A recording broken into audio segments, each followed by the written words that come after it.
Going if can be seen and the people see us. Believe so. It's not appearing on our Yeah, Facebook page. we should be right there now.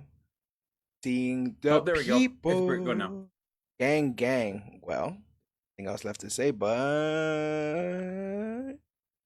hello, everybody out there in comic book land. My name is George Serrano, aka The Don, and if you're listening to this, you can only be here for one reason. That's a brand new episode of the Major Issues Podcast, brought to you each and every week by comicbookclick.com. And as always, I'm never alone. Sir, if you could please introduce yourself.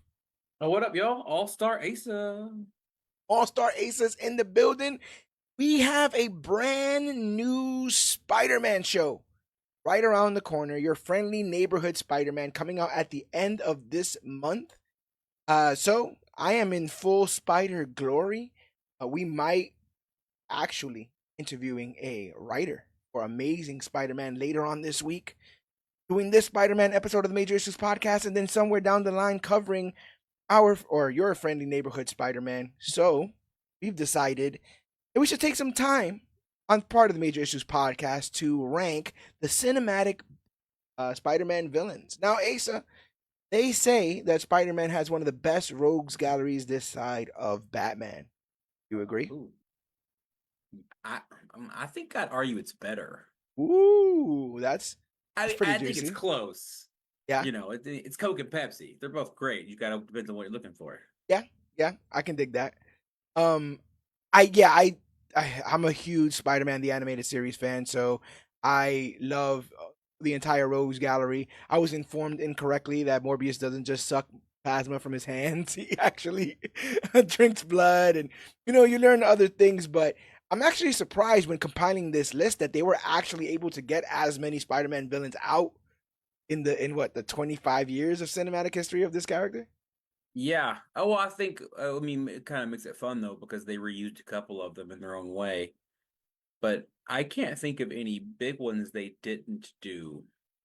There is well, so There's probably one really obvious one that I'm missing. there's one here that was done 3 times, and something just tells me that they all won't be ranked the same. I'm just gonna come to that. I'm just coming to that conclusion that a certain goblin who appears 3 times is not all gonna be ranked in the exact same level of importance. But that's what we're here to do: chop it up about all this kind of stuff. And I mean, we cannot have this conversation without starting with number one, the first cinematic Spider-Man villain since Spider-Man has started in cinema, which is the Green Goblin, played by Willem Dafoe, Norman Osborn himself, making appearances in Spider-Man, which came out in 2002, and Spider-Man No Way Home. His motivation? Norman Osborn becomes the Green Goblin after taking an unstable serum that enhances his abilities, but also drives him insane. He seeks power, initially targeting Spider-Man to get control over the city. Spider-Man defeats the Green Goblin by tricking him into impaling himself with his own glider, but he comes back in No Way Home. Green Goblin is pulled into the multiverse due to a chaotic spell caused by Peter Parker's wish to make sure that everyone forgot that he was Spider-Man. Norman Osborn once again becomes the Green Goblin and desires to wreak havoc. In this version, his desire for power is more malicious, and he manipulates others like Dr. Octopus and Electro to achieve his goals. He wants to stop Peter from curing the other villains and instead return to his own universe. He is ultimately defeated when Peter Parker overcomes him in a brutal fight. Though Goblin stabs Peter, leaving him seriously injured, the other Spider-Men intervene.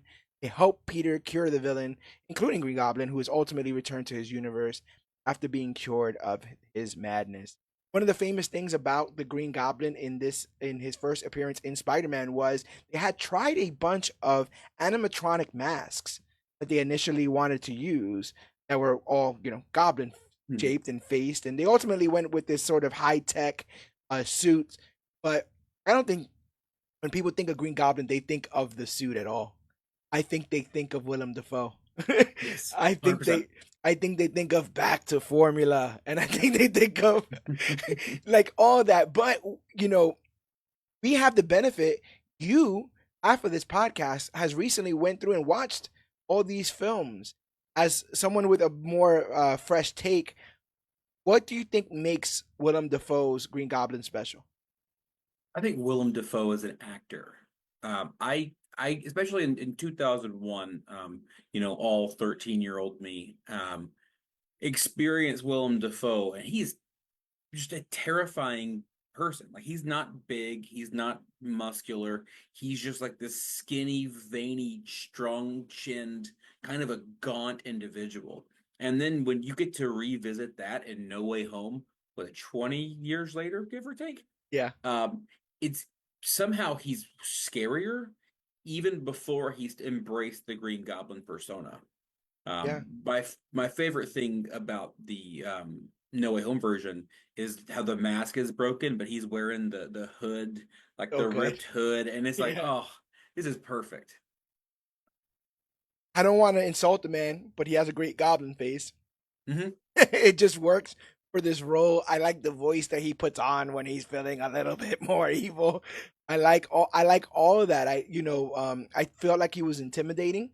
I believed the madness, the insanity of the character. He's way more like we said earlier, malicious in my opinion in No Way Home. There's a bit more of that evil there, and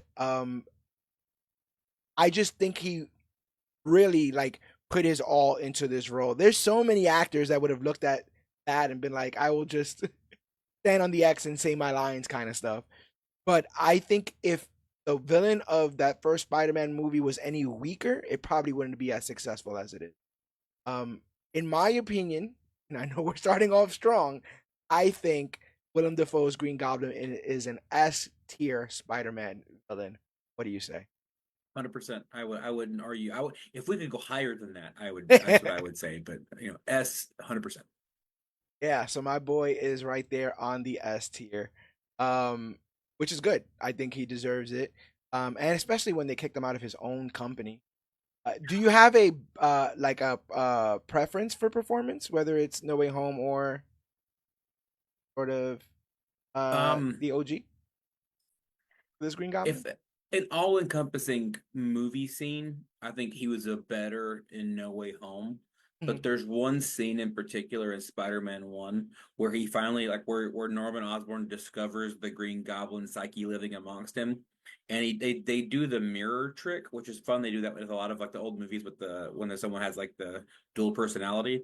But Yeah, he has one thing he does in it where he turns in the mirror and he puts the face on, and then like and you see him kind of going back and forth, but he's on one screen, and that to me that's the epitome of like, oh, he's a crazy person.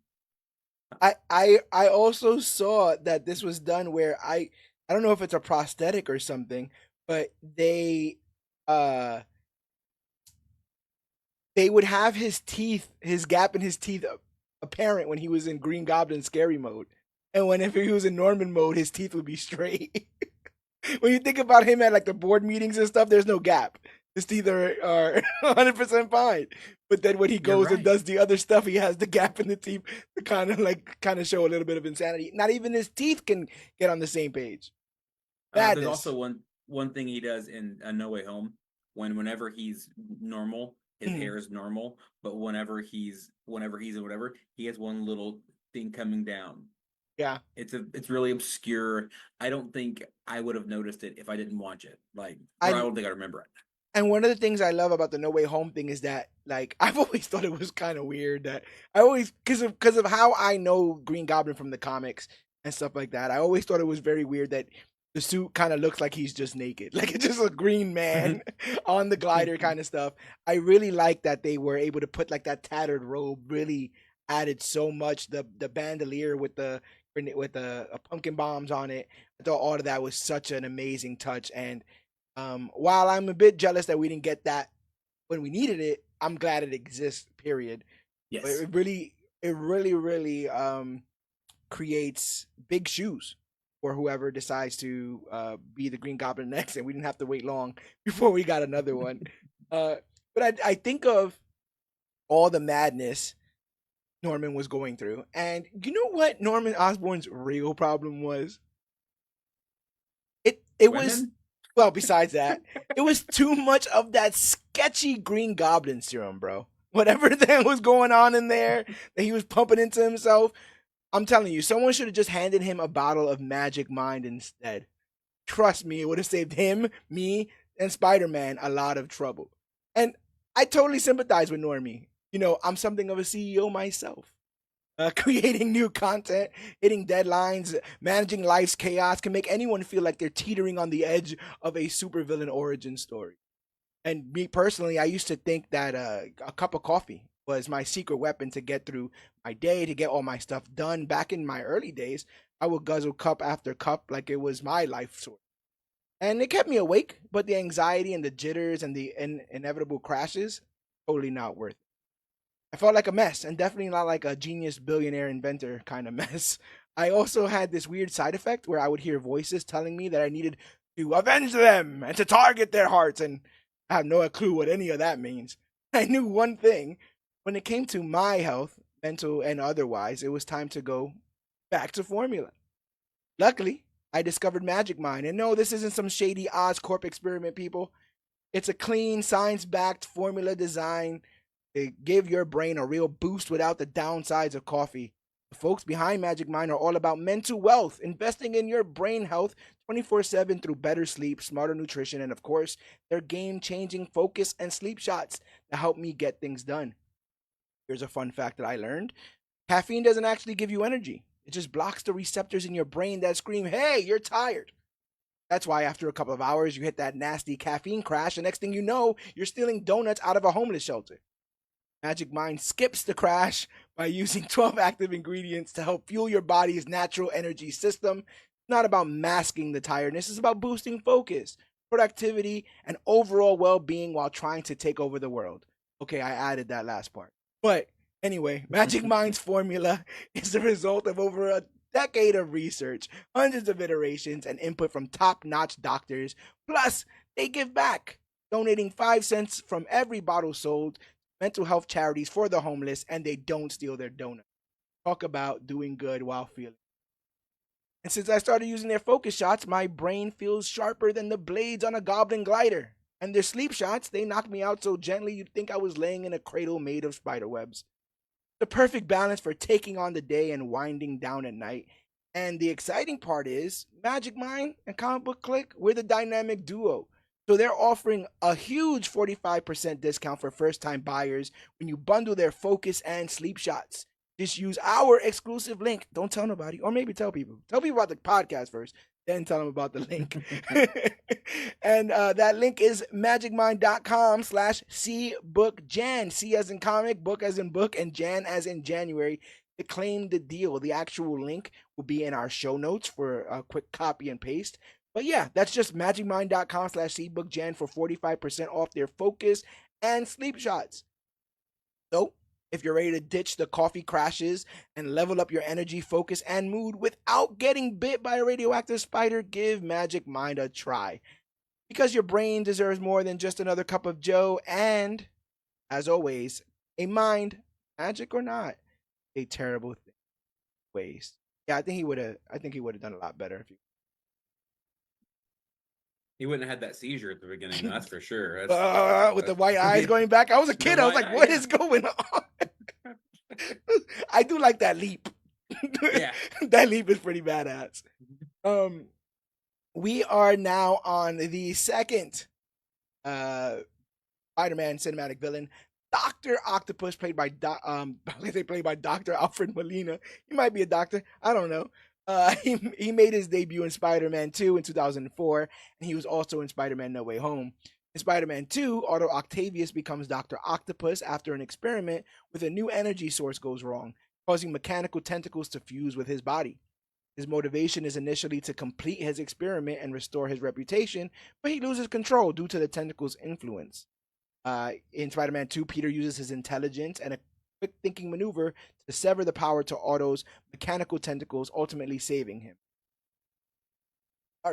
Dr. Octopus, like the others, is pulled from his universe after Doctor Strange's spell goes wrong in No Way Home, and he starts off as an antagonist again, but after being cured of the influence of the tentacles, thanks to Peter Parker's efforts, his motivations shift back to his more noble intentions from Spider-Man 2. Dr. Octopus is not truly defeated in No Way Home. He's cured by Peter using the serum, which neutralizes the influence of the tentacles and restores his mind. He later helps Spider-Man in the final battle.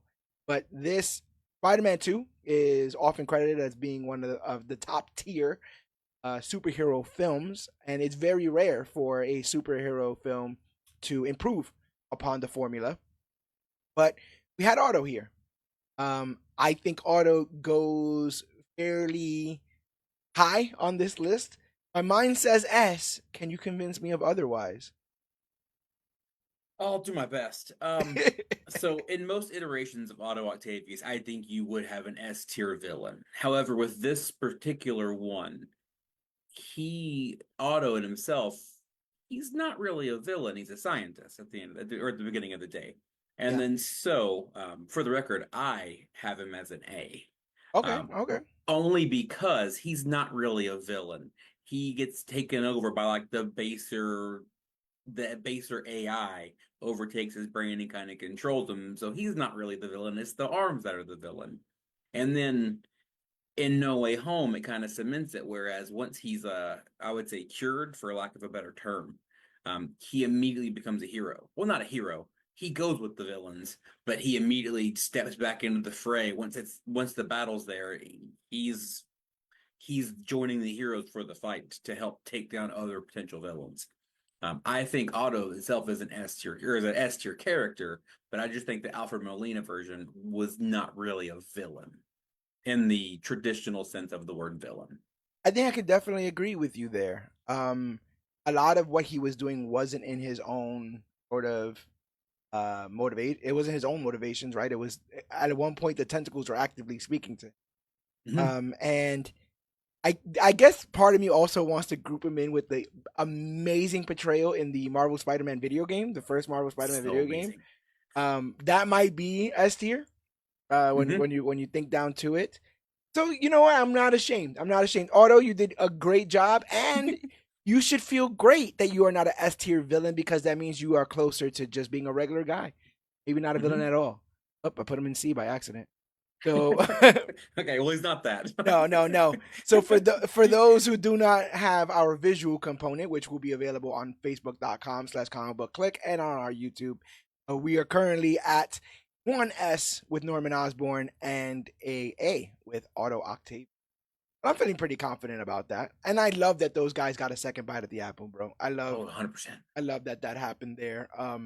And those two mean so much to Toby's Spider-Man, particularly, right? Like more so than like Sandman was there, and we'll get into it. As a matter of fact, we'll get into it now. So Sandman, Sandman's up next. Our boy Flint Marko, played by Thomas Hayden Church from Spider-Man 3 in 2007. His motivations: Flint Marko becomes Sandman after an accident involving an experimental particle accelerator. His motivation stems from a desire to provide for his sick daughter and to make amends for his past criminal actions. He's not truly defeated in the traditional sense. In the final battle, Peter Parker forgives him, and so he just decides to leave. There's no direct victory over him, but rather an understanding that he doesn't wish to continue his villainous path. But in No Way Home, Marco initially appears to continue his criminal ways, but it's clear that he's just trying to survive, and he may not be inherently evil. Sandman isn't truly defeated in No Way Home either. After initially fighting against Spider-Man, he eventually realizes that Peter is trying to help him and the others by curing them. When Peter injects the cure serum into the villain, Sandman is reverted to his human form. He is then sent back to his own universe, and his story arc ends on a note of reluctant redemption. Prison. Prison, yes, prison. Uh, Man, what are you thinking? I feel like I've been starting off a lot of these conversations. Where are you sitting? I have him as a C. C, Like, C, C. I like Sandman as a character. I think he's fine. He's just not particularly a villain that I think I like Thomas Hayden Church, and again I do like the Sandman character. I just don't think he's a villain that I care Yeah, about. yeah, yeah. No. That's fine. So I want to put him in B, right? Okay. But I want to see how the rest of this shapes up first.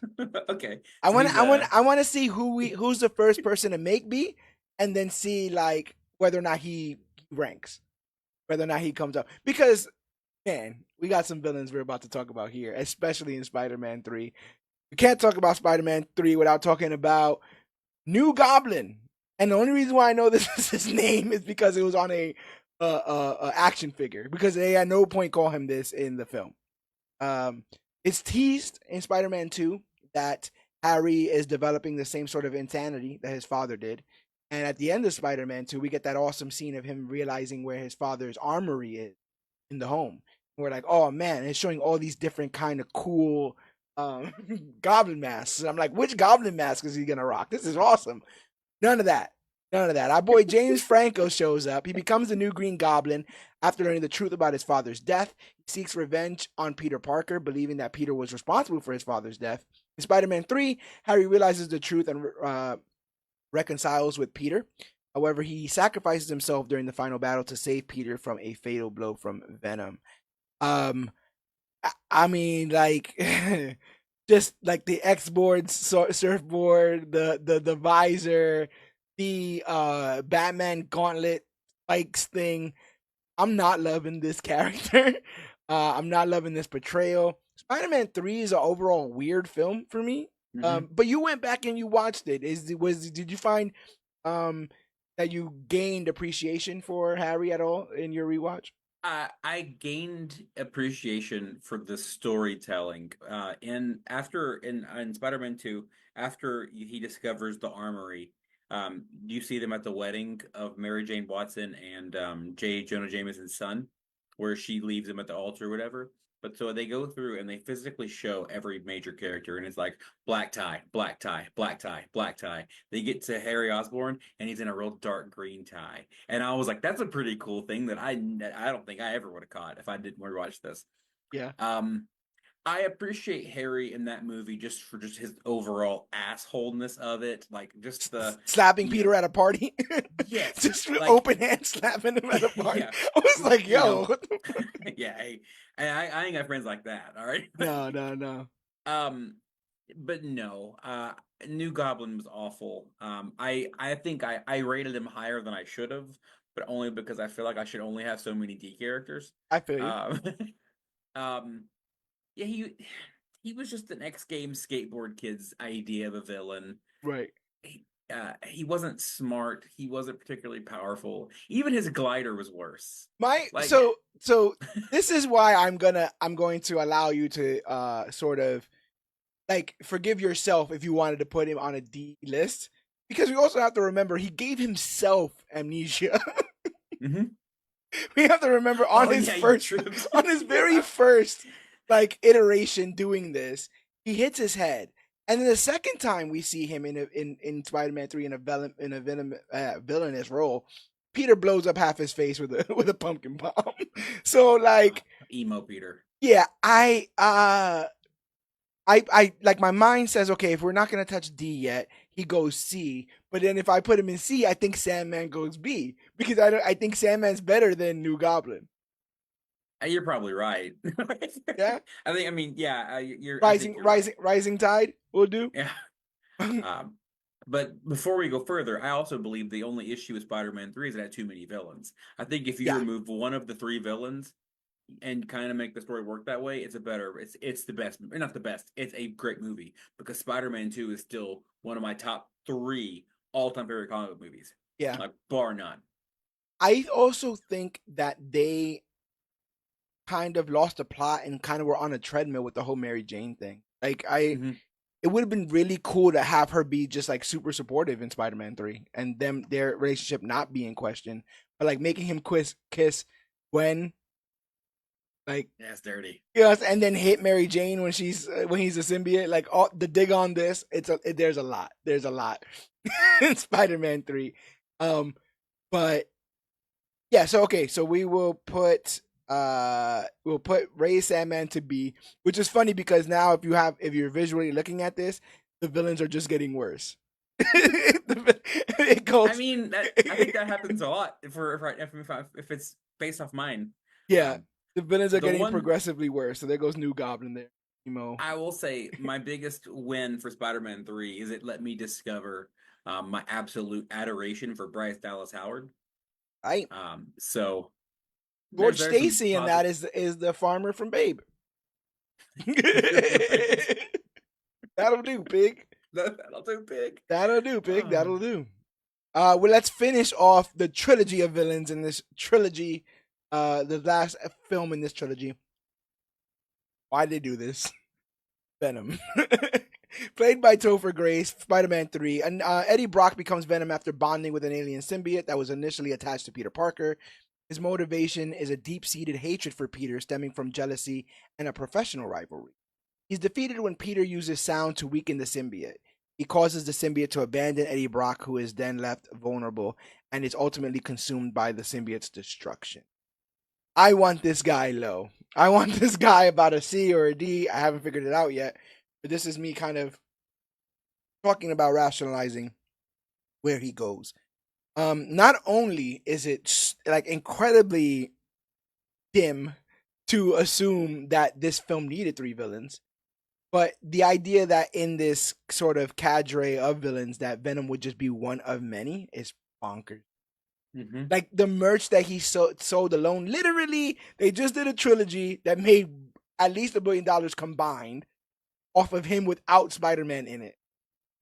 Maybe Spider-Man 3 should have just been Venom. Maybe you do a little bit of New Goblin if you really feel like it, or maybe they should have had the balls to go, Marvel Spider-Man and make Harry, the Venom symbiote, or the user of the Venom symbiote. But from the razor sharp teeth to the lack of cool ass voice that he had in the animated series, the doubling up, like he doesn't even have the Tom Hardy sort of guttural Venom, you don't have any of that. He just sounds like Topher Grace. And he also like shrieks on occasion. He shrieks on occasion. Yes, all 3 Sam Raimi movies, they really play on that. Sam Raimi is a former horror director. Yeah.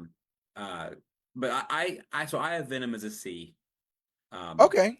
I thought visually Venom was stunning, especially for like 05 or 06 whenever this came out. Oh yeah. Topher Grace's like half Venom teeth thing was bad. His like, you don't like the symbiote crawling around his face kind of stuff. Yes. The inherent jealousy. Yeah. That I understand being jealous of Spider-Man, but he just hated him because he got him fired from stealing a picture. Yeah, you did that wrong, bro. Yeah, you messed that up. Yeah, you plagiarized. Why are you mad at him? He just caught you. Yeah. And you literally caught him on the worst day, because Peter would have never done that, but he was literally on the symbiote, and he was like, "Bro, come on." You should have caught him a week later, 2 weeks before, would have been any fine. other time. Would have been absolutely fine. I have a controversial opinion on Venom in this film, even though I just trashed him all willy-nilly. I think it's an oversimplification to just take the Spider-Man suit and make it black. I feel like I feel like they shouldn't have done that. I feel like we should have got the all black, no detail thing, and I feel like it's an oversimplification sort of elevator pitch of oh, who's Venom? Oh, he's just the evil Spider-Man. That's fair. Yeah, you're right. And I would agree with you. And I think that's why he looks like he does, and I think that's why Topher Grace was cast, because back even in those days, 2007, I was like, airbrush Brock Lesnar. Brock Lesnar exists. His name is Brock. Just airbrush that guy and have him be Venom. But he's the same height and the same sort of build as Spider-Man in this. He's wearing the exact same suit as Spider-Man. It just felt like they were he's just evil Spider-Man without thinking much past that, and then Googled his origin story and put it in this. Yeah, I would agree. I do. They also they clearly could have said, if they wanted to do Venom, they could have set it up with John J. Jonah James' son coming back from space, and it's a big thing, and there just happens to be it is a fun Easter egg if they never do it, but it's well, what if? Yeah, because for those uninitiated, Spider-Man gets the black suit from his spacefaring adventure in Secret Wars. Secret Wars is where he gets the black suit. What you're actually talking about, interestingly enough, is the Spider-Man, the animated series version, where he crashes the ship on the Brooklyn Bridge. Yes. Like an actual spaceship. It doesn't destroy it. No, he just lands his space shuttle on the Brooklyn Bridge, And then the Rock, and then the symbiote from there. So yeah, really really interesting stuff. They would not like we've yet to get a Venom since then that is at least fighting Spider-Man. Like we've yet to see Venom in a Spider-Man film since then. So we're talking about coming on to 20 years or 18 years. I really do Yes. wonder when they'll get around to doing that. I feel like they're saving Norman and Venom for MCU Spider-Man for some reason, but I feel like with them going back to the well of Green Goblin in Amazing Spider-Man, which we'll talk about, they were doing that thing where like Batman can't have a movie without referencing Joker because Joker is the Batman villain, right? Yeah. And similarly, I'm kind of proud that the MCU have gone this long without doing a Norman. Flesh out some of these other characters, and then can have a badass Norman be like the final villain that he has to take down. If you are to kind of wrap all this kind of up, but seemingly Sony was ready to wrap all this stuff up because just 5 years later they decide to reboot the entire series. It's well known now that when Marvel sold the rights over to Spider-Man to Sony, that they had a set amount of time in between of these films where they had to make a Spider-Man project or else the rights will revert back to Marvel. So this is just business as usual. There was a lot of rumored stuff for Spider-Man 4. It was even considered at one point that Bruce Campbell was going to play Mysterio in the Sam Raimi sort of treatment of that film.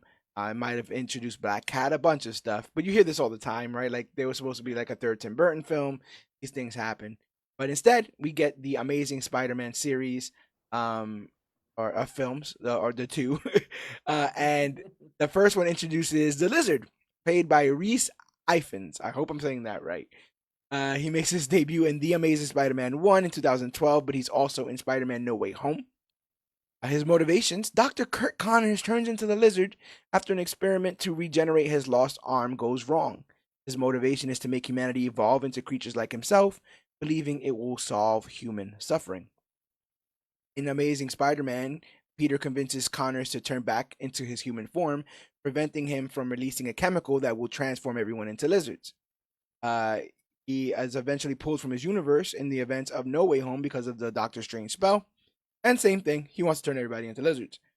The lizard is cured by Peter Parker and reverted back to his human form in No Way Home, and then sent back to his own damn universe, possibly to be killed or arrested. Um, I love the fact that they did the lizard. I actually believe he might have been Spider-Man's first villain outright in comics, which I like Andrew Garfield's Amazing Spider-Man. I feel like a lot of people got more of that appreciation come No Way Home, but I was kind of always waving that flag because I like how jokey he is. I miss a Spider-Man that's kind of like a that's making fun and having jokes and stuff. Um, in that first film, like the Lizard is funny to me because there's such a mystery about who he is. But Kurt Connors is just like openly being like, I love lizards. Oh my God, lizards. Lizards are so great, Peter. Don't you know how great lizards are? And he's like, I don't have time to talk about lizards, Doc. I'm looking for a man who's transforming himself into a lizard. And I'm like, bro, come on. He's like, oh, what are those scales in the back of your neck, Doctor? Like all that stuff. It's absolutely terrible. But I do like the sympathy that you build for him as he like I love that the scene of him transforming and getting the other arm and like what that could mean for him and how it changes his life and then turning into the monster. Um I wish they would have given him more of a snout. Mm-hmm. I feel like the flat face is a bit of a Goomba sort of look. I can't shake that whole Goomba in the elevator scene stuff with him. Um but like at one point I love that like he just like barely touches Peter with his claw and rips the shit out of his, and you just see how huge his talons are, how fast he is. I loved all of that. I love the animalistic nature of that character. Um I like him better than Sandman. That is now the limit because he's the He's our middle. median. Yeah, Sandman's the Sandman's right median. now. So He's in the middle. Yeah. who's Is he better or worse than Sandman? Where do you put the lizard on your list? all right? So actually, while you were discussing it, I also have an affinity for the Andrew Garfield Spider-Man movies. Number two was a little busy, but I thought he might have been the most fun Spider-Man, Yeah. just from all the shit talking he kind of did. Like when the guy pulls the knife and he's like, "Oh no, a knife! My one weakness." He's like, "Come on, man, Right. I'm Spider-Man." Yeah. Like, Achoo. um, yeah. Yeah. Good stuff. uh, so I initially had the lizard as a C, and then kind of looking at my list, I looked at my B's and I'm like, I don't even like, and so he got promoted to be a B tier villain, Okay. um, Okay. especially with the revisit in No Way Home Yeah. when he's like when they're asking how do we fix this and he's like I got a way to fix it. And he's like, you're gonna Lizards. make everybody lizards. Yeah. and like, Lizard. and like um yeah, I think you're right. Like to see like his true how fast and strong he was, even like for Spider-Man's like reaction time. Yeah. Um, it was amazing. And then the scene in the library when it's Awesome. him and Spider-Man going at it, going down, and like Stan Lee's just listening to classical music. Yeah. Might be one of my favorite fight scenes in most Spider-Man movies. Amazing Um, physics throughout all of that. Like real, like it felt like they were really there doing all that kind of stuff. What is it? They throw a chair at Stan and he webs it so it yeah, doesn't hit him yeah. or whatever. Really, really good stuff Yeah, there. so yeah, I would say C, or I'm sorry, I would say B. I think he's a better. I think it's I keep every time I think of the lizard, I think of the old cartoon, where Yeah. he's just like make everybody up. I'm gonna make it rain and make everyone a lizard, and it's like Yeah. that's what like I don't Yeah. understand science, but I know that wouldn't work. Like, There's something charming about that cartoonish motivation. You know, I think he actually gets points for being so like 1962 villain. Um, he would have been higher to me if they would have put some clothes on him. At one point, he well, rocks the the lab coat. yeah. At one point, he rocks the lab coat. And I'm like, oh, this is awesome. Then he like rips it off of himself. He's like, I'm a lizard. That's all I care about is lizards. I'm like, Lizard. what is going on here? Just because we're on this train, I'd like to quickly do a bit of a tangent. I like the one of the amazing scenes in Amazing Spider-Man 1 is the dinner table scene with George Mm-hmm. Stacy, where Peter's trying to defend Spider-Man without like opening defending, and just the aggression that Dennis Leary gives him as George Stacy is so great. It's so amazing. Um, and so awkward. And I also believe that those two films live and breathe on the chemistry between Emma Stone and Andrew Garfield, which, in my opinion, eclipses Topher Grace, not Topher Grace. Well, kinda. Well, yeah, Also kind of. him. Yeah, yes. Also Topher Grace, Kirsten Dunst, and Tobey Maguire. Yes. I feel like the Gwen Stacy Peter stuff in these two films completely overshadows that stuff. And if I was any more saltier, Mary Jane from the original trilogy would have been on this list. But I'm not. I'm not going there. I'm not going Listen, I there. had some really funny ones. All right, like I had one of my first villains was like Peter Parker self esteem. Oh yeah, Dude, yeah, yeah. I had fun with Where does him. the rent guy go? Where does the guy asking for rent on this? I think that's almost A S tier, tier. bro. Yeah, I was about to say he's up there somewhere because come on, And then without Spider Man's giving his daughter cookies. Like, oh yeah, it's come on, bro. She was Spider Man's right there haircut. in front of you, bro. She was right there. Oh yeah, Spider Man's haircut. The person who let him buy that black suit, he's on here somewhere. He's on this list. Whoever taught him that dance. You Like, know, Ben Parker taught him that dance years ago. He saw him cutting a rug years ago, and he was like, "This is my jam." yeah, Rosemary. I mean, sorry, Aunt May loved this. Yes, yeah, right. Dig on this. um, our seventh villain on this list is Electro, played by Jamie Foxx. He debuts in Amazing Spider-Man 2 in 2014. So Max Dillon becomes Electro after an accident involving electric eels. He feels unappreciated and seeks revenge on those who ignored or wronged him, particularly Spider-Man. In Amazing Spider-Man 2, Spider-Man defeats Electro by using the city's power grid against him. He lures Electro into a trap, redirecting a massive electrical surge through the generators. This overloads Electro's powers, short-circuiting him and incapacitating him. Electro is then captured and sent to Ravencroft Institute. In No Way Home, Electro, like the other villains, pulled from his universe into the multiverse, initially seeks to harness the power of the multiverse and cause destruction, but he's also fascinated by the new, more powerful Peter Parker. After an epic battle in the Statue of Liberty, Electro is cured of his powers when Peter Parker administers the Cure Serum. Once cured, he regains his human form and is sent back to his universe, no longer a. I think, man, there's like two movies in Amazing Spider-Man 2, huh? Mm-hmm. Like, there's one amazing film in there. Mm-hmm. The best of Amazing Spider-Man 2 floats higher than some of the stuff in these other films. But the worst is just like boring. Like, it's not like I can't believe they made that choice. It's like, why are we here? Why are we at the train Yeah. station? Why are we with Aunt May at her third shift at the whatever the heck that she's doing? Why are we playing this like weird folk song while Peter pulls out a map and starts like tacking things to the wall? I don't dig any of that. But one of the things that I look back at when I look at that film, I love the sequence in Times Square at night.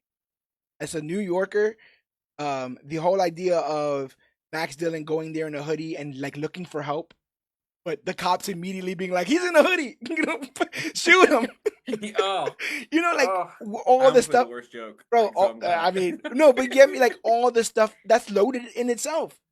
Like that scene is loaded in itself. The slow motion Matrix Spider-Man scene where he has to pull everyone away from touching the guardrails because Mm-hmm. he'll blow it up. Amazing stuff. Amazing stuff.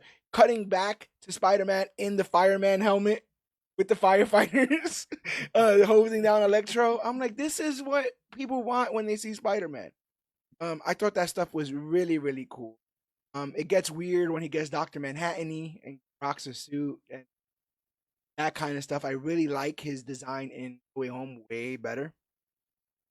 And I think a lot of people felt like the film didn't really give him enough to go on, which is why he had more of a resurgence in Way Home. But I like that stuff. It was a little bit cartoony, the whole like pushing up the glasses, comb over stuff. Happy birthday to Spider-Man, or happy birthday to me, Spider-Man bought me a cake kind of thing that's going on Yeah. in there. But where does Electro and his two appearances in Spider-Man films, where does that rank for you? So if we were not doing No Way Home, Electro would be a D tier villain for me, only because like before I just lost everybody. Only because of his rationale for becoming a villain. Okay. No one's looking at me. Now I'm angry and I hate the world. Like I'm being disregarded. Now I'm mad. He's an incel. Yeah, yes. yeah, And then he's getting shot up by cops in a hoodie. So it's like yeah. GTA, yeah. Yeah, there's a lot of stuff going on But there. the resurgence, him coming into the MCU, I think kind of fixed him. Like where if we had got that version of Electro, he might have been a B tier. Yeah. I gave him the average and gave him a C, just for the record. Gave him an average. Yeah. Yeah, I just thought he was a fun character. He's a more fun character in No Way Home. You get to see once he gets the arc reactor, which is like the fun part of where you see like his real power. You see his mask appear whenever he uses electricity, which is a really cool effect. Yeah. He's And then funny. He's funny in No Way Home. He's hilarious in No Way Home. He was so funny. He had the charisma that he never had in Amazing Spider-Man. Yeah. And then like whenever like Spider-Man beats him, he's like, "Oh man, I thought you're from Queens. You helped the black. I thought you'd be black." I thought you were and black. he's like, "I'm sure there's a black Spider-Man there." And he's like, "Mm-hmm." Yeah. And like that, yeah. So really, really good stuff there. I did give him the average of being a C tier villain, only because Amazing Spider-Man, I thought did him so dirty. I'll put him C. I think he's gonna rise a bit once the rest of the C gets leveled out. What I will say as like a reason why he should probably also be a C is that very similar to, I guess, the only thing I can really point to is like Poison Ivy in Batman and Robin. Like, when did superpowers like make you confident? Like, when did that become a thing? Because like his stutter is gone and he's like talking like this for the rest of the movie. Like, oh, I got these powers now, and I'm just like, what? And then like we're led to believe that because of the electricity that he can't have hair or any of that kind of stuff, and then just has it later on with all his electrical powers. So like the inconsistency, I'm down to leave him at C, and we'll see how things go moving forward. But we're roughly at the halfway mark. catch people up. S tier, Norman Osborn. A tier, Otto Octavius. B tier, Sandman and the Lizard. C tier, New Goblin, Venom, and Electro. But we move on because I believe there will be some more C and D tiers coming right up when we introduce the third iteration of the Green Goblin, Amazing Spider-Man 2's Dane DeHaan. Harry Osborn becomes Goblin after inheriting his father's goblinitis or whatever they were talking about. Yeah, I don't know.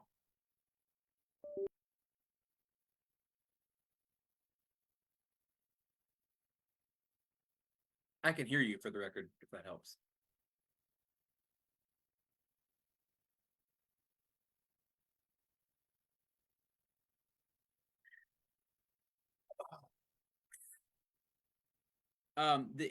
This is by and large, like, I'm a big fan of Dane DeHaan. I guess I followed him from Chronicle to here. Um, but this was the worst version of Harry Osborn and of the Green Goblin imaginable.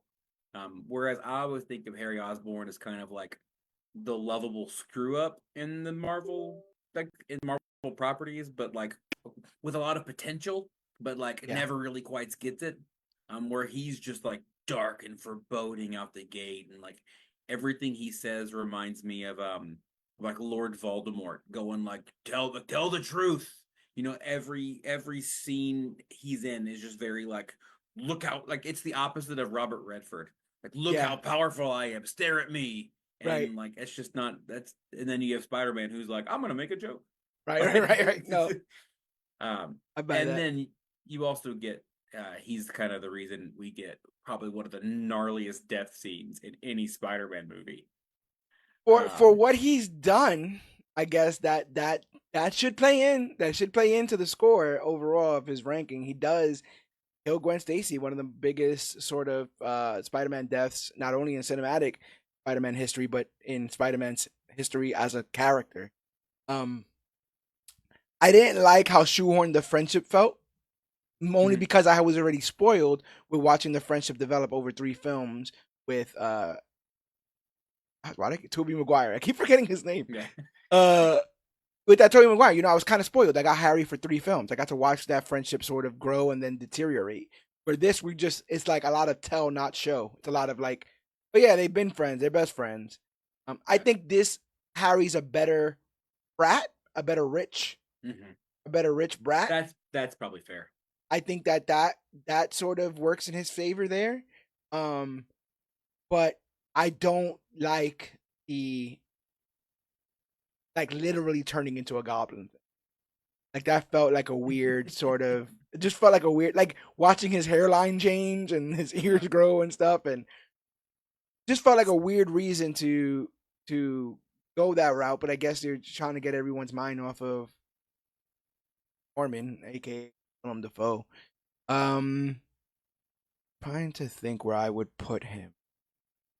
His teeth are terrible. Should we Frank? They're the worst. Should that factor into? The dentistry does that factor in? I will say I have him as a D character.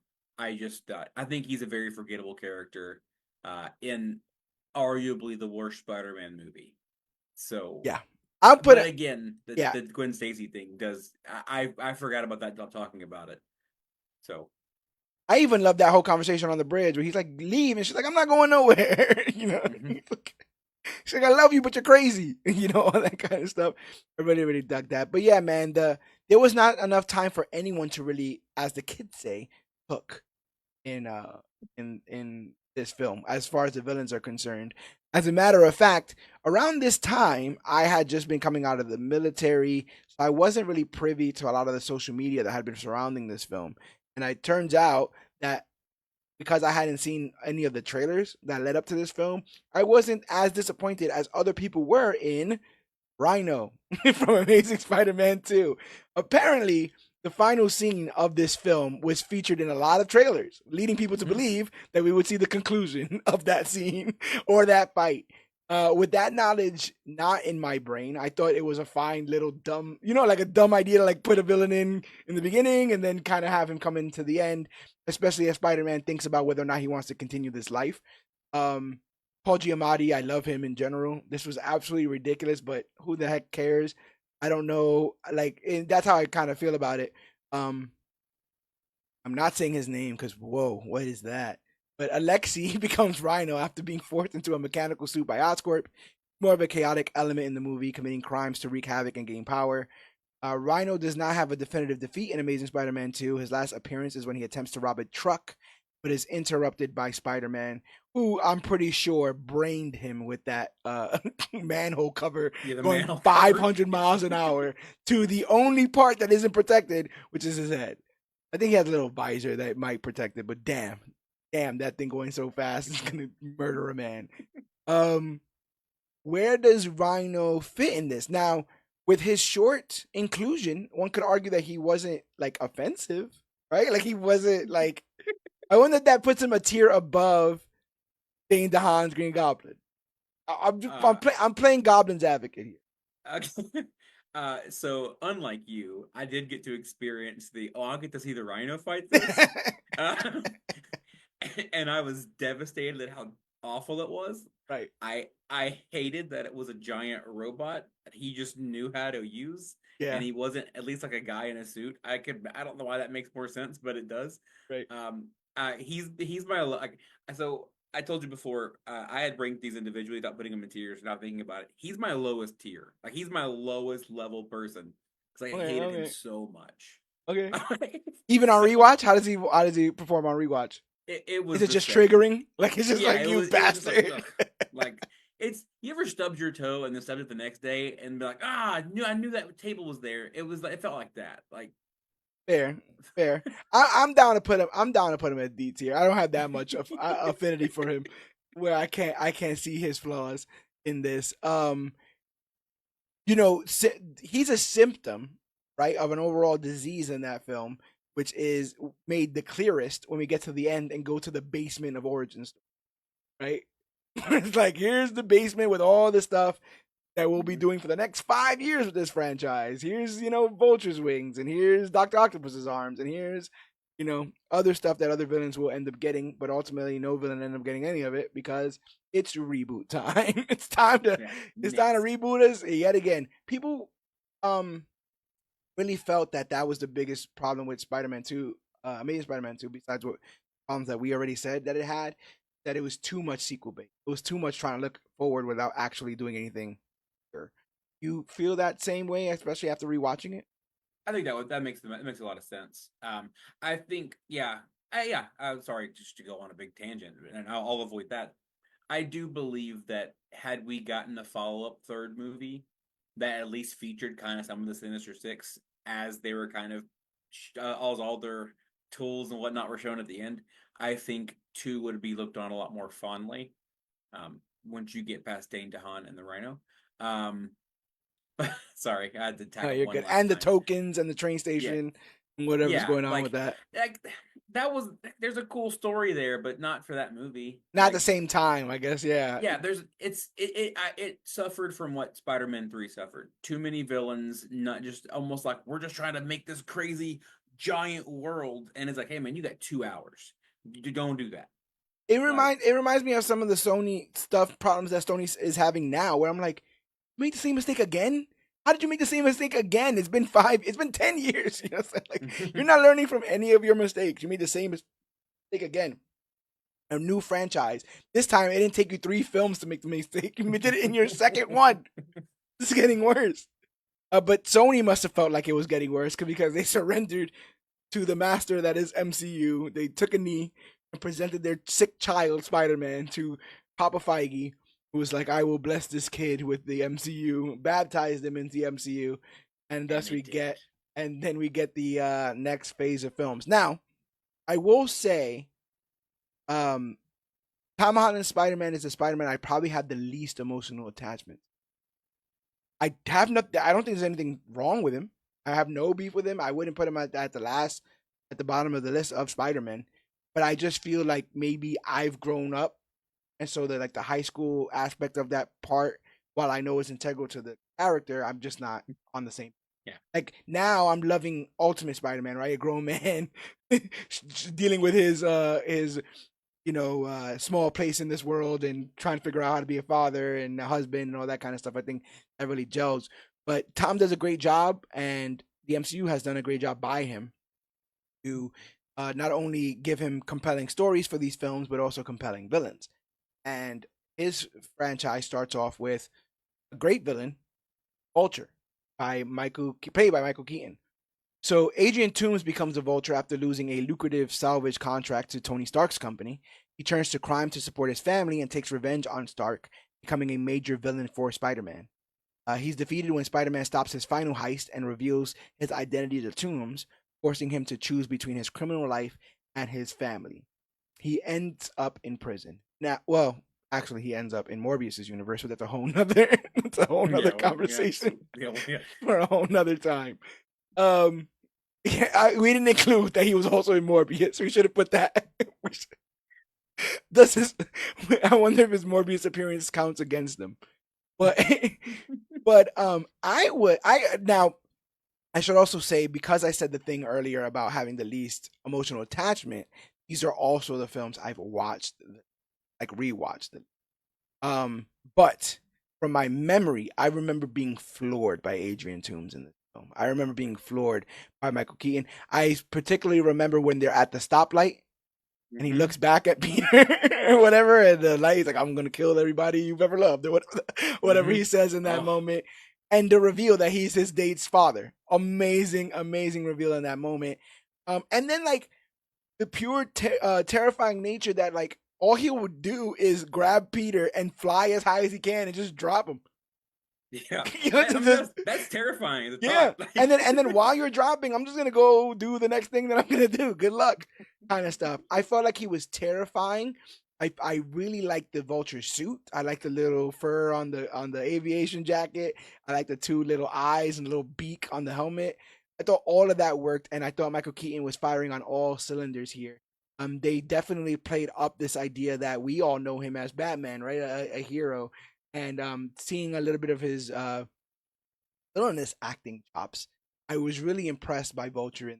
But you have more of a fresh take, or a fresh. You were refreshed by rewatching these films. Does anything I say make sense, or do I have rose-colored glasses? No, I think you're 100%. I think your memory's right. Like Homecoming as an MCU movie is fine. It's fine. It's not like an amazing movie. It's a fun intro. You do get like the high school version. So, and I would agree with you. Like when that came out, I think I was almost 30, and so I was like, oh, okay, well, like I don't really get the high school part. I get you have a crush on a girl, and like her dad's the villain. Like that's a fun like trope that we haven't really touched in a long time. And then, but the scene in the car is still like one of the most iconic, because he's like, honey, get out, let me give him the dad talk.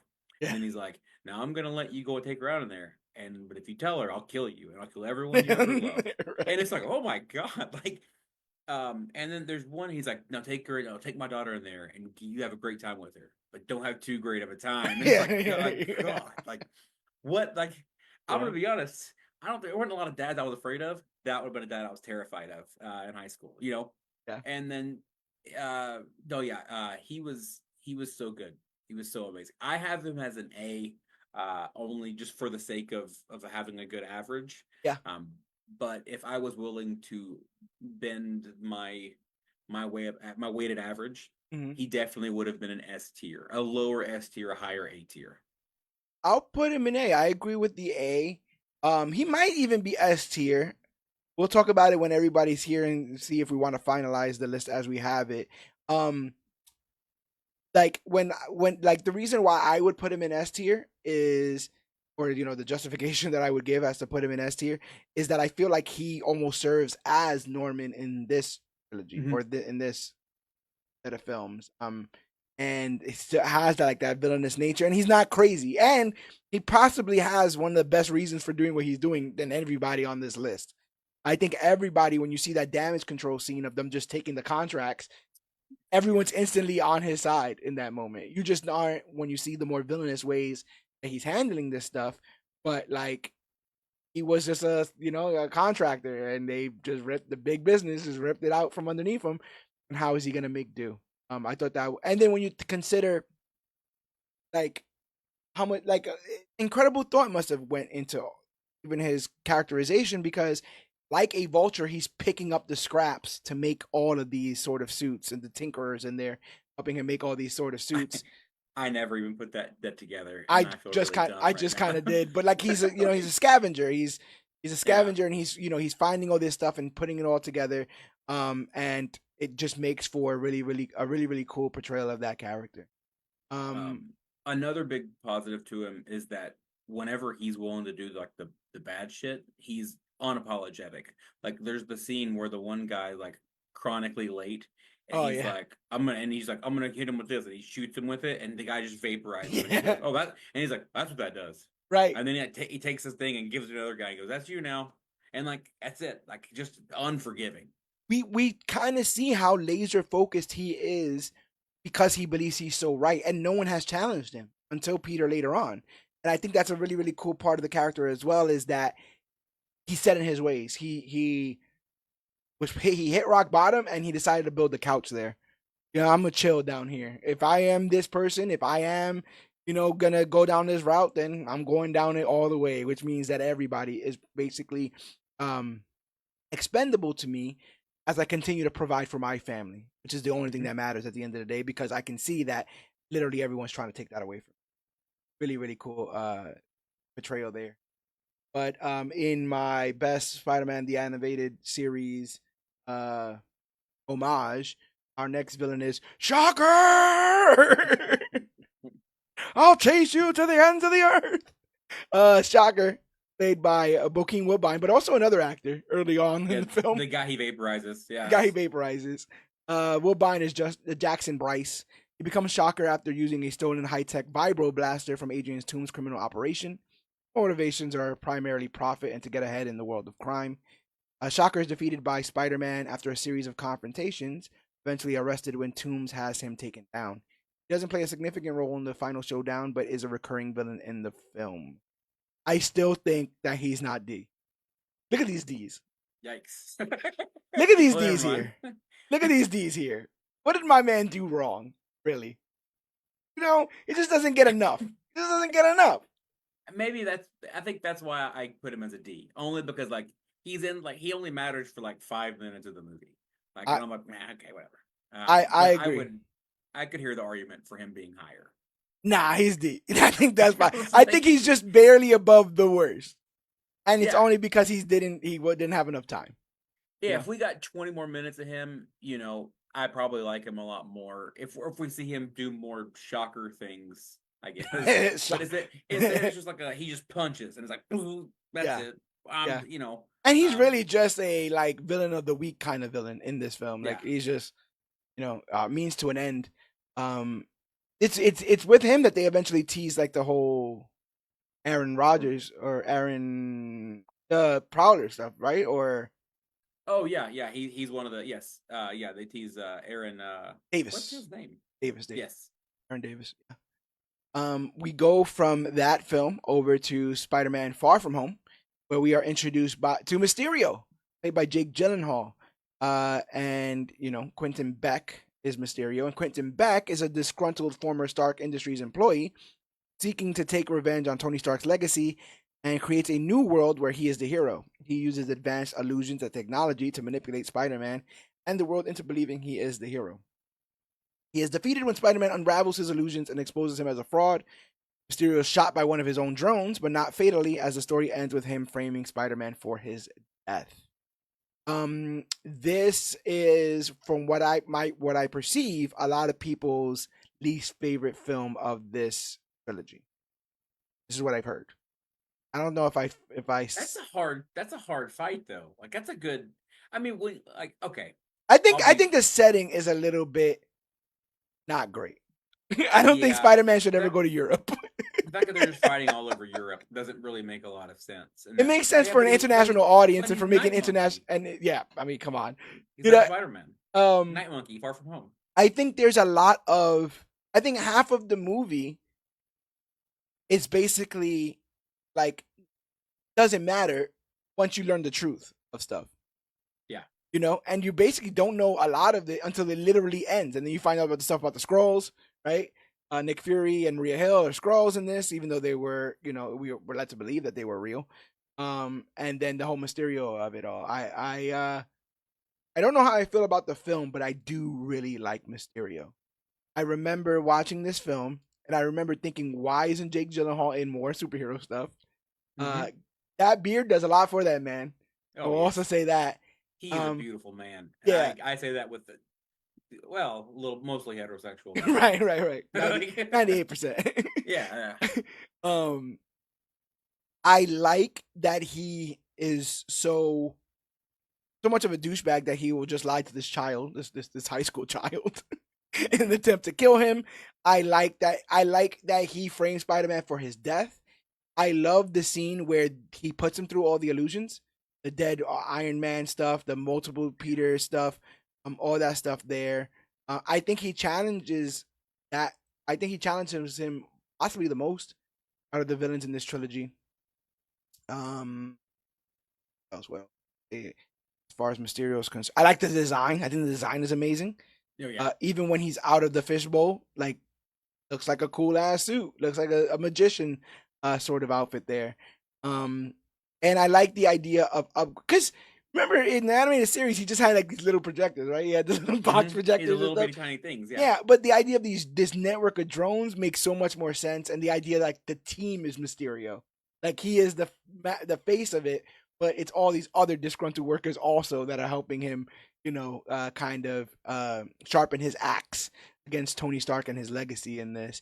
I want to put him high, but I don't know if I'm ready to put him in A. Do you have a Oh, designation for him already? oh, I have him as an S tier. Like Whoa! Let me hear he's it. Let me such hear an it. amazing villain. Like, well, the fact that he comes out the gate and he's immediately, and I guess it's knowing what we know now, we know it's not Nick Fury. Yeah. But when you see like him make what we perceive as Nick Fury believe in him, I was like, oh, that's pretty cool. Like Yeah. that's not just anybody could do that. And then his I guess his level of like wanting to overcome and destroy Tony Stark's legacy Yeah. is driving him this far. His use of the technology that for some reason he has access to, Oh, right. and then like his level of conning of Spider-Man, of making this seemingly innocent kid who just like is clearly yearning for a master, someone Like to a lead father him. figure kind Yes. of deal. Yeah. uh and now how he's like, oh, I'm gonna use this, and how he just seemingly destroys him. And then at the end, when he has his whole the big fight, when he's like, I'm gonna destroy I'm gonna destroy London with this supposed tornado monster thing. And oh yeah, oh no, I love this as a character, and the usage of how he used all the drones. So some of them were underwater shooting things to mimic like waves. And Yeah. oh no, for me, he's probably my favorite villain that is central to the MCU as a Spider-Man villain, and I say that with all the love I just gave Vulture.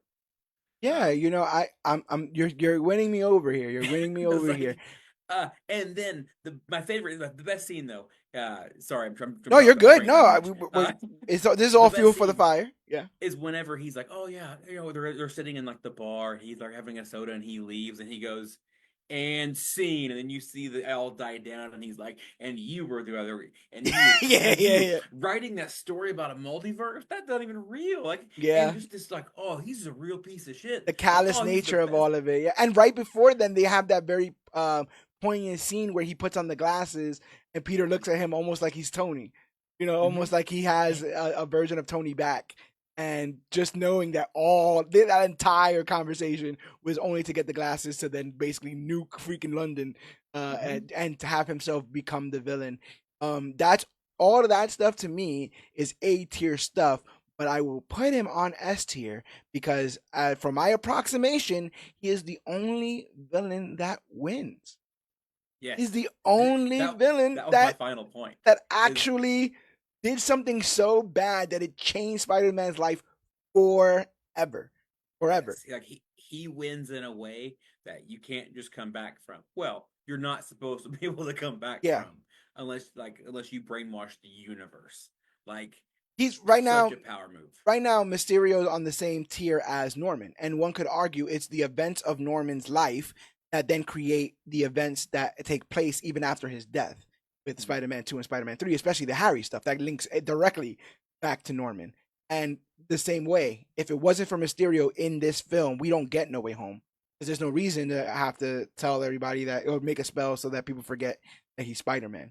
So yeah, we're putting it in the S tier. I dig it. Oh, Mysterio. Oh yeah, and then you also with that movie, just to harp on it for a moment longer, you get the whole like where Thanos is white. You get the whole Mysterio was right. Spider-Man Oh, is yeah. a murderer, Yeah, and like it's such a twist on on the Mephisto storyline. Yeah, What's on One More Day. One More Day? Yeah. It's such a fun twist on that. Oh yeah, oh it's phenomenal. Frog Spider-Man's name through the mud.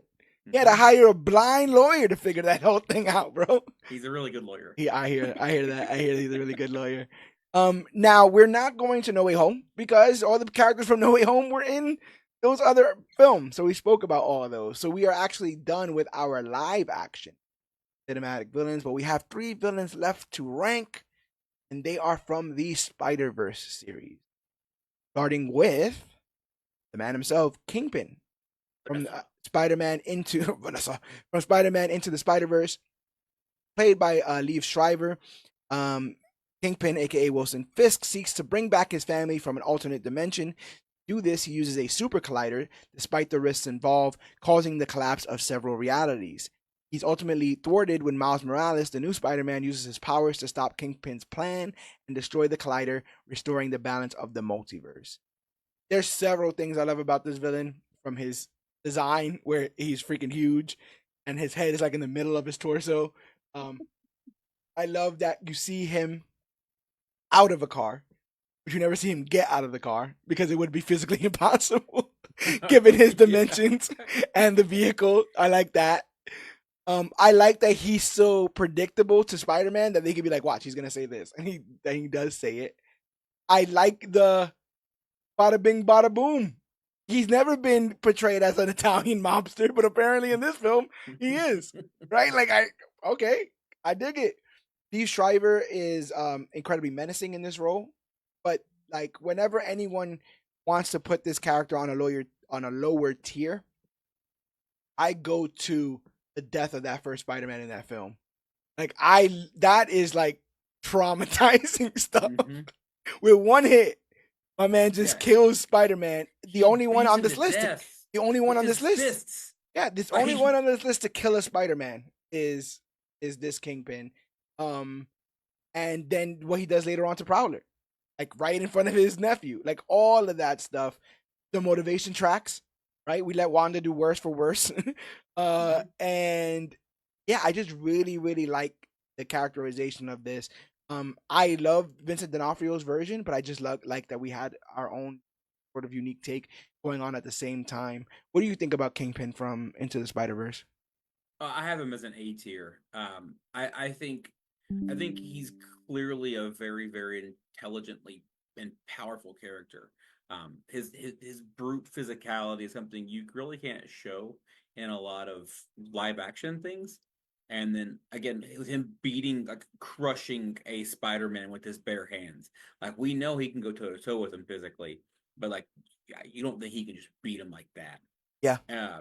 So like and the motivations, yeah, he's just trying to get his wife and kid back. Like I mean, I would say a lot of the other villains, or Vulture specifically, like he's clearly doing everything he can to support his wife and kid. Like right. The Kingpin is just trying to get his wife and kid back, regardless of whatever variation it is. Yeah. Multiverse be damned. Yeah, I agree with you totally. I'm down with A. I'm down to put my man under A. I thought he was great and menacing and all the things you kind of want with that character. And then you had, like I said, semblances of sympathy because you understand what he's going through. And like the idea that his family would then reject him, like what an awesome arc, right? That he would find a multiversal version. They're all like, "Oh wait, you're crazy." He's Yeah. like, can't win for losing kind of stuff. Yeah. Really, really good. But when I think of his acts in that film, one of the most poignant scenes to me is when New York finds out that Spider-Man is, and everyone's checking on their phones, and you just see the illuminated light of the phone on everyone's faces, and everyone's jaws dropping as he killed Spider. We've never had that happen. We've never Yeah. had to experience the universe deal with the death of Spider-Man in cinematic form. My man Wilson Fisk did it, and that's why he's A tier. Um, Coming up next, voiced by Mahershala Ali, who also is going to play Blade and did a tremendous job playing Cottonmouth in Luke Cage.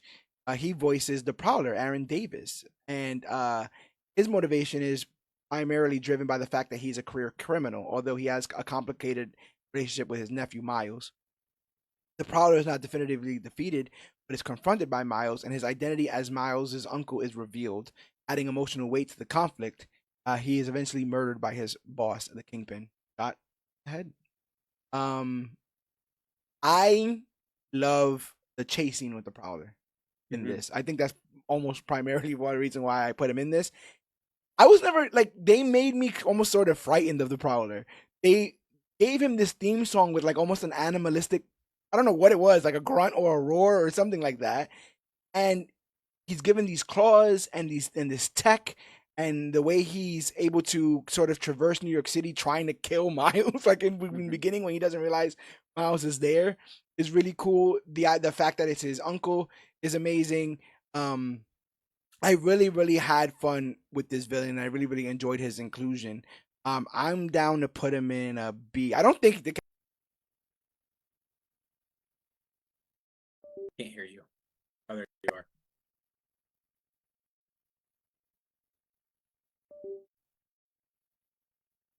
he didn't get enough.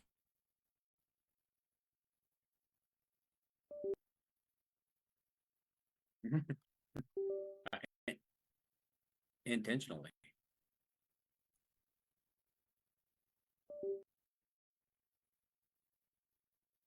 I can't hear you again. Oh. But I have him as a B as well. He you're right. He doesn't really get a lot of play. I think for me, my grade on him was really more based on what I know of the Prowler, and what we kind of see is what the Prowler's history.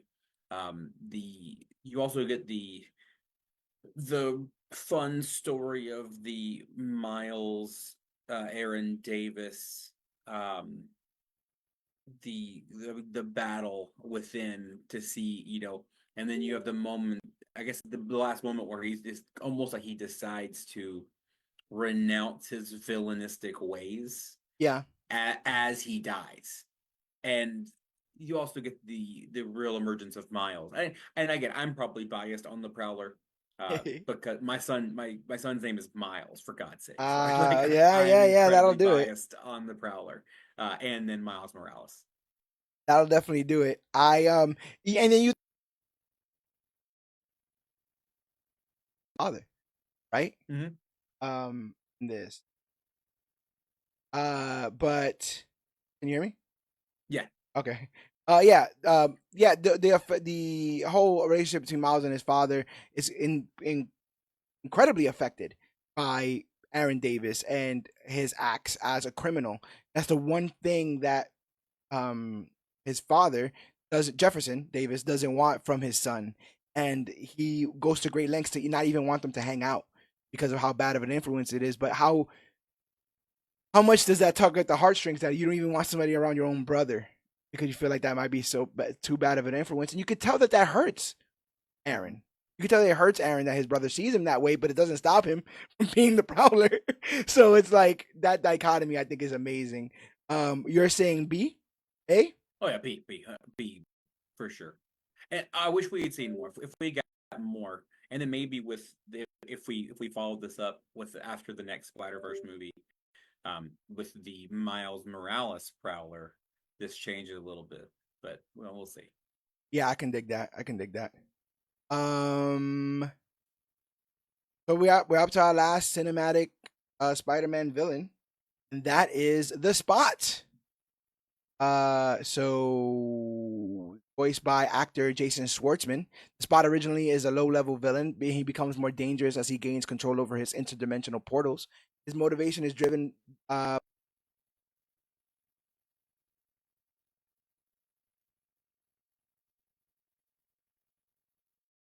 Sorry, guys, having a little bit of tech issues now. We'll get it taken care of, though. And then for our audio listeners, this will be gone, so you won't hear me trying to wrap up this silence for You do a funsies. good job with damage control. But this is literally the last one. Conchu, if you can just let us get past this. For the love of Conchu, just let us get past this one. So yeah, the Spot, played by Jason Schwartzman, he makes his debut in Spider-Man Across the Spider-Verse. Originally a low-level villain, he becomes more dangerous after he gains control over interdimensional portals. His motivation is driven by seeking revenge and increasing his power. As of Across the Spider-Verse, the full resolution of his arc is not yet complete, but Spider-Man and his allies will likely confront him in the next installment. I want to put Spot high. For demanding respect. We're starting where he starts. Oh, yeah. We're starting where he starts and ending where he ends, where literally every Spider-Man in the multiverse has to come and stop Miles, who's trying to stop him. I love that they got this comedic actor, and like the first fight with Miles is so comedic. And by the time he like gets to the particle accelerator and his colors invert, where he's almost all Spot and he just has moments of white in him, all of that's horrific. What he's able to do in like Mumbattan and other places, I think is tremendous. I don't know how high I want to put him, but I think he should be above a B, in my opinion. But how do you feel about Spot? So I have him. I ranked him at a B. Awesome. Only because of the potential. Yes. Like I feel like me giving him a B is me giving him the floor. He is because that. I mean, he is the funniest origin story of being hit in the face with a bagel. A bagel. Like Yeah. there's nothing funnier than that, and especially that first movie. It's just some seemingly innocuous act just completely created a villain. Yeah, and you have this sort of Wanda Maximoff, like, you took everything from me. I don't know who the hell you are. Like, Miles is like, I don't. He's like, don't you remember? It happened right here. And he's like, bro, nothing. Got nothing. Sorry. So to go from there, and like he literally tells him that like he's like a villain of the week. I think he might even say like C list or whatever villain. And throughout the film, all he's trying to do is prove that he isn't that, which is a sort of, they mirror that with Miles himself.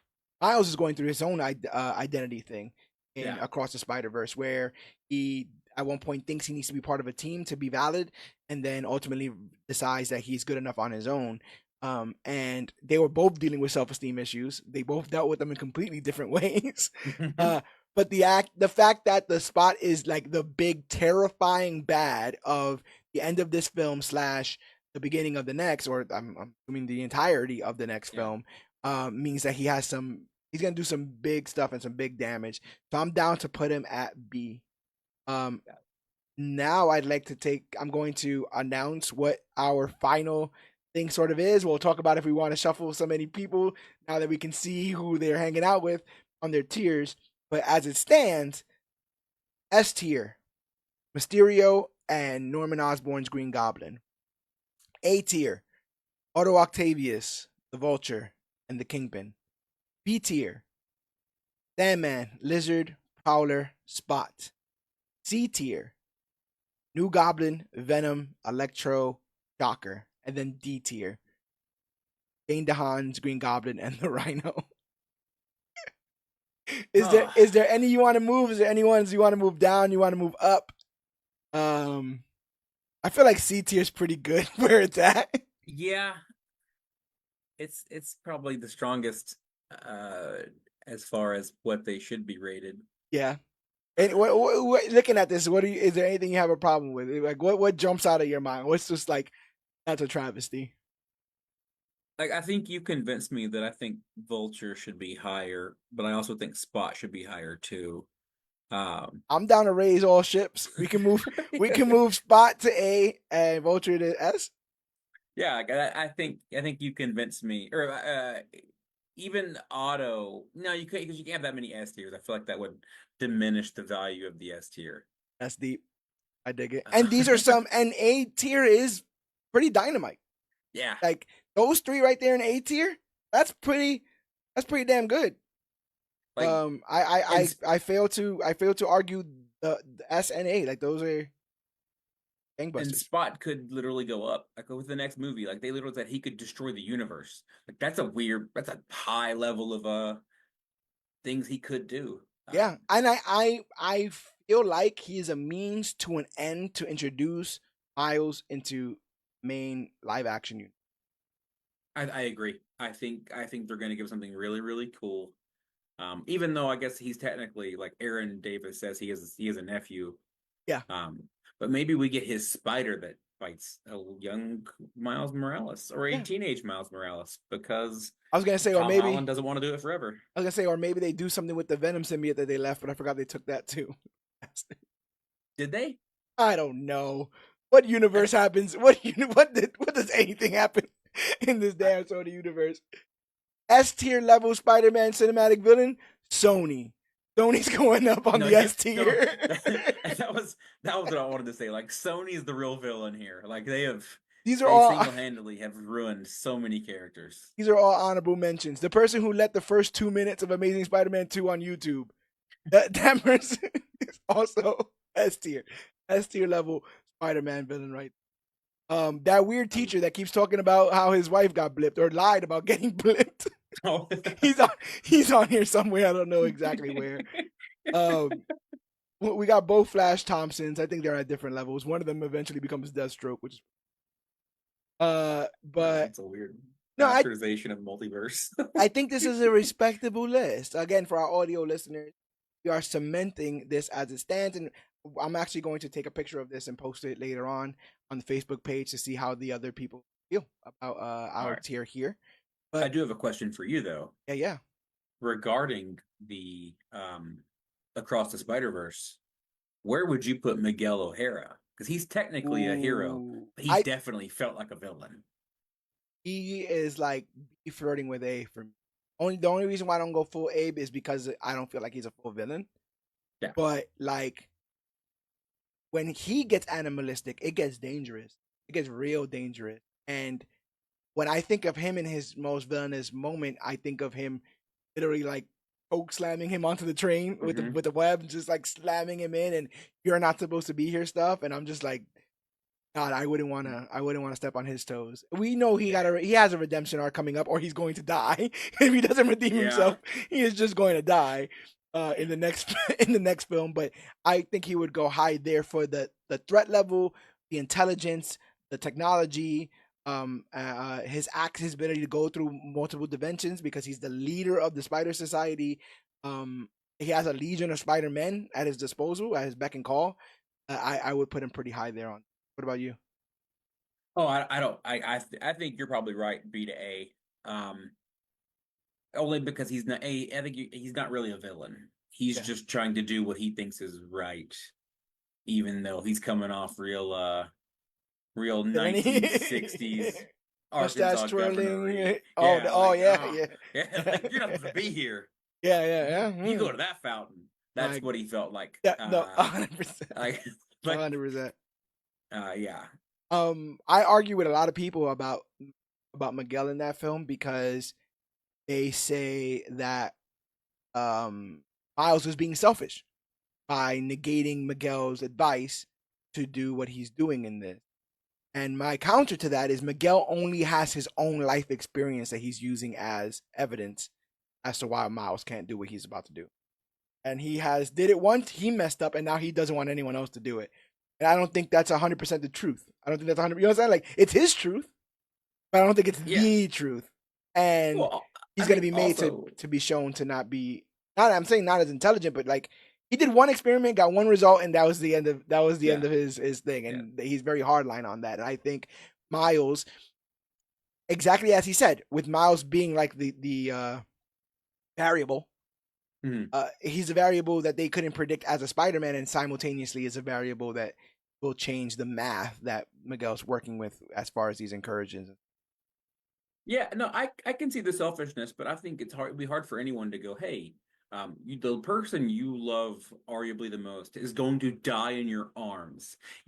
Not just one, like his uncle did, who he had realized, oh, it's my uncle and I love him, and then he saw his uncle change and then die. It's going to Mhm. be your father, the only other person that knows your uncle the way you know your uncle. Like the like Yeah.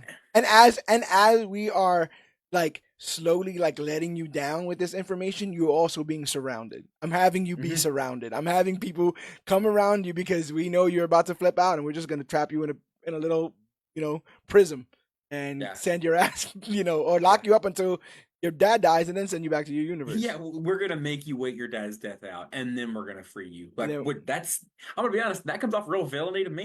yeah, it does. It does. It does. Like, just so you'll be like us. They definitely don't want to I really am excited to see how Miguel um and the thing is, I even feel like his appearance is made to be villainous. Like Mhm. Spider-Man 2099 is not the most friendly looking design, but I feel like they went even further to make his like the things on the side of his arms sharper and longer. And I love how his suit is like alive in technology, and you can almost see like nodes and stuff on it. And how the red and stuff glows, how he gets like the web wings and all that stuff. Really, really, really cool. And the electric web or whatever the heck is Yeah, going on there, laser webs. and So they good. had really embraced the vampiric nature of Yeah. Miguel O'Hara. No, I'm pretty. That's probably the movie I'm most excited about next. If I'm being honest. Yeah. The final thing that I will put on S tier is Spider-Man. Spider-Man villain movies without Spider-Man in them. Big villain, absolute big villain. That's Sony. Yes, That's hopefully, Sony's yes, villain. hopefully we are absolutely done with that. And with that, I think we're absolutely done with this tier list. But it's been a blast. You gotta believe that we are in for a whole nother set of villains like this. You gotta believe Marvel eventually wants to do the Sinister Six, which I feel like we've been teasing way too long. The pieces are there. Um, we still haven't gotten the MCU Green Goblin. A lot of people are wondering about that. I remember at one point people were thinking that might have been the person that bought Avengers Tower. But that ends up being the Countess de Fontaine. But I want to see a cool Shocker again. I would like to see a good Rhino. We got two now. We got two now with Craven's Rhino. But I'm excited to see what the future of Spider-Man holds as far as the iteration of these villains. And yeah, I'm ready for the future when it comes to Spider-Man. I'm always ready for Spider. Like it's like chicken tenders. Like, oh yeah, sure. Give me a plate of Yeah, Spider-Man. I was going. Yeah, I'm I could always always do Spider Man. down Uh, for that. But hopefully you guys were down for this episode of the Major Issues podcast. This was a fun little um thing to do because we also implemented a video portion of this so people could actually see us put together these tiers as we do them. This went live on Facebook as we do once a week. As part of Major Issues Live, the audio version, obviously, if you're listening to that, comes out every single Thursday as part of the Major Issues podcast. But we are expanding across the board when it comes to comic book click. You already know the home for every episode of the Major Issues podcast is at comicbookclick.com. It's the one stop for everything that we do. Articles written by us. Every single episode of the Major Issues podcast is the quickest way for you to get to our T Public store where you can buy some merch and we get a kickback for every single thing purchased. Everything on our T Public store has been designed by me. So not only do you get any original item, but you get to help out the little guys, like us, because we don't have backers like Oscorp. So we, got to get what we can get. So consider going to our T Public store and buying something there. The Major Issues podcast is available wherever podcasts are found. That's Podbean, Stitcher, Podcast Addict, the Apple Podcast app, TuneFind, YouTube, Spotify, and more. I'm very proud of that because it gives you guys no excuses. You Google Major Issues podcast, the first 10 links are going to be us because we have been working diligently to maintain our footprint across the interwebs, especially with our flagship show, the Major Issues Podcast. But that's not all we do.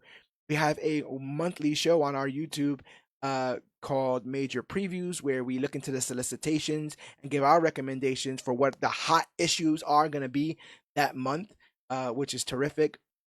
Alex Garcia, aka the Cog, does his weekly hauls where he shows what comics that he purchased on New Comic Book Day to kind of get the juices flowing, the excitement up for all our comic book readers. As I think that we are truly in a renaissance era of comics as they branch out with things like the Absolute Universe and the Ultimate Universe. Really, really cool stuff there. Speaking of the Ultimate Universe, we also have a new video series called You Should Be Reading, where we recommend some of the runs that we have been reading and kind of give you guys a bit of a elevator pitch for why a particular run, a particular character needs to be given more attention. You Should Be Reading is now kind of focusing on the Ultimate Universe, so we already have episodes on Ultimate Black Panther and Ultimate Spider-Man and the Ultimate Invasion, which was what started all of this. So all those episodes come out every single Wednesday at our Facebook, facebook.com/comicbookclick. You can follow us all over social media, facebook.com/comicbookclick, Instagram at comicbookclick, and use that hashtag comicbookclick to talk about the newest, hottest, latest, and greatest things to come to comic books and comic book media. We're at Major Issue CBC on Twitter. We're also at Major Issue CBC on Twitch. And as soon as I stop being embarrassing in Marvel Rivals, I might start twitching again. But I have not figured out anything yet, and I keep dying. I don't think that'll be fun for anyone. But yeah, great game though. Great game. Lot of fun. Lot of fun. We almost lost Marvel Snap because we almost lost TikTok, but I guess we keep keep Rivals. So that's Sophie's choice there. But I'm totally digging what's going on there. Everything, like I said, we're an embarrassment of riches when it comes to comics, but also movies. We got Captain America around the corner. We got Daredevil Born Again around the corner, and we got the cinematic debut of the MCU Fantastic Four, which should be a way bigger deal than people are treating it. This is going to be huge, people, and also the exhausting conversations around Superman and this new Superman film coming out. Yeah, so it's been a pleasure. But I say get on the bandwagon before the bandwagon gets full. It's cool to read comics. It's cool to watch these television shows and these films and all things to come to comics, comic book media. But what you really want to do is talk to somebody about it. So check out the Major Issues podcast. We're having the best conversations about this kind of stuff. Get on the bandwagon before the bandwagon gets full, because I've been to the future. We do become the latest and greatest thing to come to comic books, comic book media, but I can't tell you how we do it. Next thing you know, we'll mess up the timeline, mess up the podcast. Everything will go crazy, and we have Dwayne The Rock Johnson playing Wilson Fisk, and nobody wants that because then you're going to have piss jars everywhere. And what's Spider-Man supposed to do about that? Nothing. He ain't got nothing on that. Comic Book Click is a fun place to look and find everything that we do as part of comicbookclick.com. But the best part about it is we got the best roommates in the world. If you go over to comicbookclick.com, you'll find our boys Dirt Sheet Radio, the leading voices in professional wrestling and pop culture. Those guys are killing the game when it comes to live shows and live reactions to things like Raw, SmackDown, TNA Wrestling, Dynamite, pay-per-views, and more. We are in WrestleMania season, so Rising Tide. They'll be covering the Rumble this weekend if you're listening to it. And then obviously all the events to follow as we get closer and closer to WrestleMania. They have a live show almost each and every day. So what I always say is turn on the Dirt Sheet Radio. There's always something playing. So consider giving those guys a look over. They're killing the game over there. They work very hard. Everybody on there is, they're firing on all cylinders, and they are seeing a bunch of prosperity because all their hard work is paying off. I'm so glad that we are sharing comicbookclick.com with them, and we'll be possibly doing some more projects in the future. But yeah, we are killing the game with everything that we're trying to do. We're trying to do more stuff this year than we ever have as we approach 10 years of Comic Book Click. This is the 9th year of this company, and I'm really hoping that we look really, really different in the future here. Yeah, that we look really, really different in the future here. It's all a labor of love. We do all this stuff for love. So, like I said, join us, especially next week for the next episode of the Major Issues Podcast. But if you wanted the people to find you, Asa, where could they find you? Sorry, I was muted. Oh, you can find me on oh my goodness, on like Threads, Ace H Griffith. You can find me on Twitch. Sometimes I'll be doing that Marvel Rivals thing and getting embarrassed on there at CBC All Star Asa.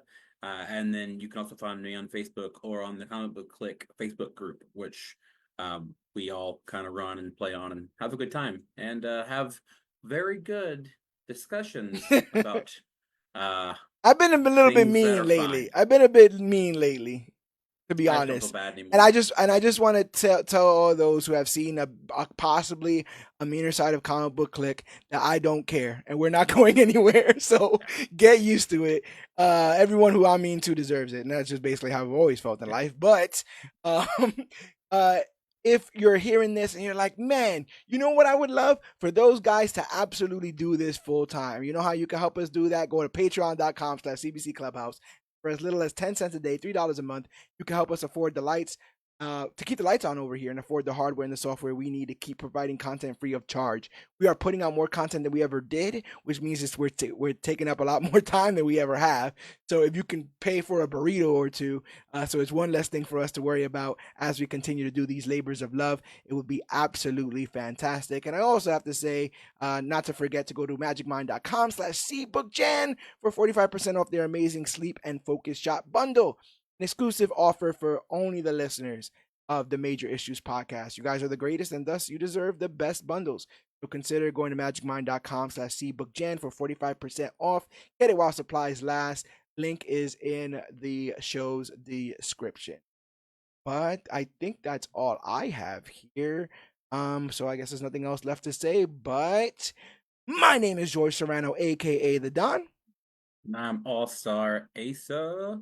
And this has been our Tier Factor ranking Spider-Man cinematic villains. And remember, whether you got a fishbowl on your head, whether you're the size of 2 SUVs, whether you fell down and got electrocuted by a bunch of eels, or you're a Spider-Man voice actor that just doesn't know how to say the right things at the right time, remember that we are the Click. Remember, we love you all. And always remember that you, yes, you, are worthy.